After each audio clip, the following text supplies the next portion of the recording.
Hi, my name is Sierra Shakespeare. I am interested in all things health and beauty, and welcome to today's video, which is going to be kind of talking about health from a beauty perspective. I don't know why people always differentiate these things like they're two different things, health or beauty. I think health is beauty, but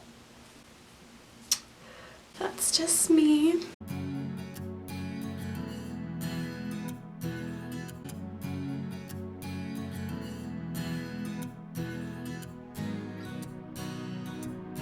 The other day I was listening to this podcast by the Breaking Beauty podcast, which is so great. My favorite thing that they do on their podcast is interview different CEOs and brand owners and founders of different beauty companies. I'm like fangirling, okay? I love it. They also review products and talk about other things. Actually hearing the stories behind brands, which I think is their slogan. I love it. I think it's so interesting. Seriously, would recommend them. They had the co-founder of Urban Decay Cosmetics. I feel like for most makeup lovers, Urban Decay holds such a special place in our hearts. I mean, Urban Decay was not only my first eyeshadow palette, it also was my first high-end makeup brand purchase ever. Skull shadow box. There was Midnight Cowboy Rides Again, so like their 2.0 of Midnight Cowboy, and if you know, you know. And there also was literally the perfect kind of coppery gold shade in it. So good. I gave it to my little sister. I want that to stay in the family, you know? It's like an heirloom at this point. I'm not the type of girl who's like into skulls at all, especially not when I was in middle school. But I loved Urban Decay. Like, there was just something so desirable about it. I don't know. This unique aspect made even people who weren't into edgy stuff into this kind of edgy makeup brand, which I don't know how they were able to do that, but I love it. Okay, so Wende Zomnir, she's the co-founder who was on this episode. In this podcast, they were interviewing her and they were talking about Lizzo. They talked about how Lizzo was one of their beauty brand ambassador, I think is what they called it. She's pretty controversial from the health community. Depending on which end of the health spectrum you're gonna go to, they either love her because she is preaching health at every size, or they're gonna hate her because she's promoting obesity. She's either so healthy because she loves her body, or she's so unhealthy because her body's overweight. Yeah, it's kind of a little bit difficult. So I really wanted to talk in this video today about Lizzo being the face of this beauty brand. I'm not necessarily wanting to talk about all of the Lizzo controversy because this will be a long video and I would have to do so much research because I am so uninformed. Something else that I thought was really interesting about Wende on this podcast, because I've never heard of her before. Obviously I've heard of the brand, but I've never heard of her, so it was interesting to hear her hobbies. So she talked a lot about how she is really into surfing, mountain biking, and she talked about her go-to smoothie, which was like a berry smoothie with cashew milk, I think, some type of nut milk or seed milk. It was a non-dairy milk with protein powder. In my head, I'm like, this woman must be pretty fit. In fact, let's go look at her Instagram. Okay, so here is her Instagram, and yep, she's the founding partner of Urban Decay Cosmetics. Wow, she is like stunning. Wende here at UDHQ, and I'm excited because it's always a special day when we get to talk about one of the team's favorite. She's like gorgeous and stunning, aging so gracefully. Oh, and then there's Lizzo, which after this, let's definitely go look at her campaign images for the brand. I mean, there she is. Holy mama. She's squatting 180 pounds. You were kidding me.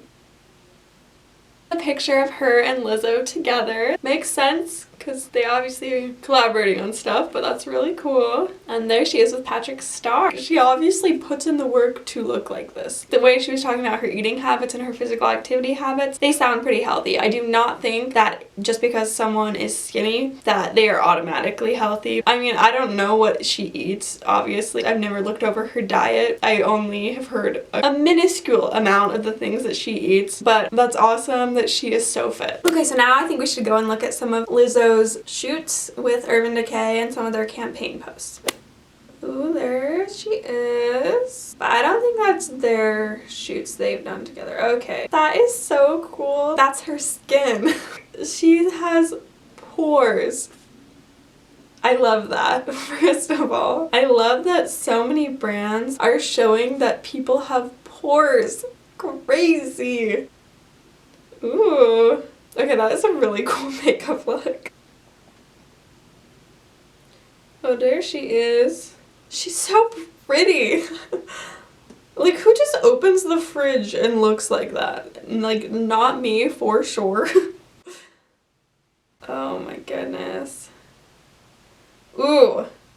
That is gorgeous. Like, that is so stunning. Oh my heck. Because I don't want to be a poser. To be honest, I don't really know much about Lizzo. Sorry. Yeah, I don't know much about many artists at all. I don't really follow music culture or music in general. I'm like one of those people that I don't actually know if I listen to a song every day. I might hear a song every day, like on the background of a YouTube video or in a commercial for a YouTube video, but do I physically play a song for myself to listen to every single day? No. I heard this once that music is in people's top 8 things they can't live without. It would not make my cut. Like, music is something I could definitely live without. But an artist can catch my interest when they talk about like health and beauty, and especially when we can talk about them at the same time. I love. Anyways, I just had to put in this disclaimer that I'm not some like music buff. Is it even being called a buff when you listen to music? I don't know. Okay, so then there's this idea of Wende is obviously very fit. She's very fit, okay? Lizzo is known for being not fit. Do you think that Wende being fit would make her automatically not believe in this body inclusivity movement that's going on right now? Do you think that maybe she doesn't believe this ideology that Lizzo's trying to put off? But is a brand owner, a founder of a brand, supposed to have the same perspective as a brand ambassador? Or do you think she is supposed to have the same perspective as the brand? Is the brand and the co-founder, do they have to have the same media marketing message?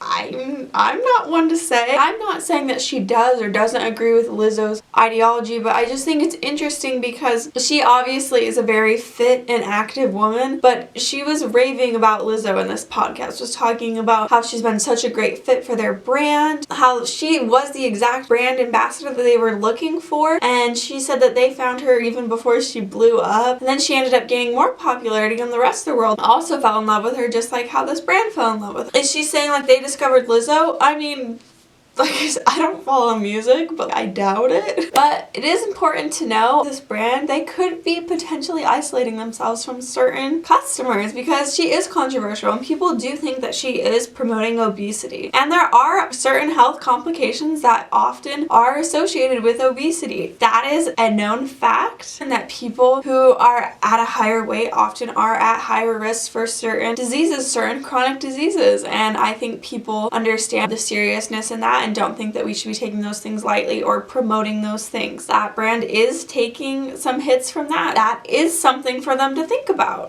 Like I said, I'm not super informed on this. Her eating habits don't affect mine. I don't know what she eats. For all I know, she could eat way healthier than I do. I don't think that just because someone's a little fluffier that it means that they only eat hot Cheetos. I'm not gonna say that. I don't know. She might eat a much more balanced diet than I do. She might be getting all of her necessary needed minerals and vitamins that I might be missing out on. I'm not comparing her diet. I'm not her dietitian. I don't know what she eats.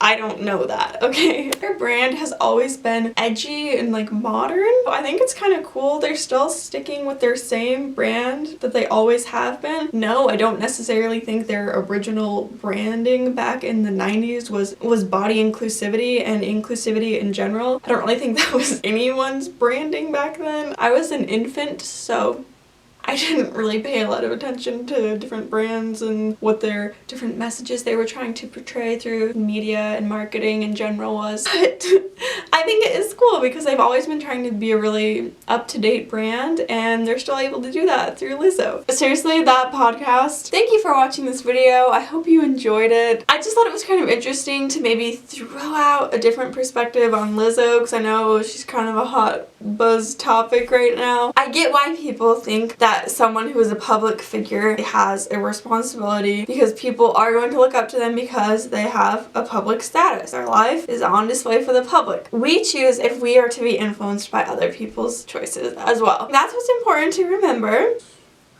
I don't think I have anything else to say. Other than have a wonderful day. Check me out on Instagram if you feel like it.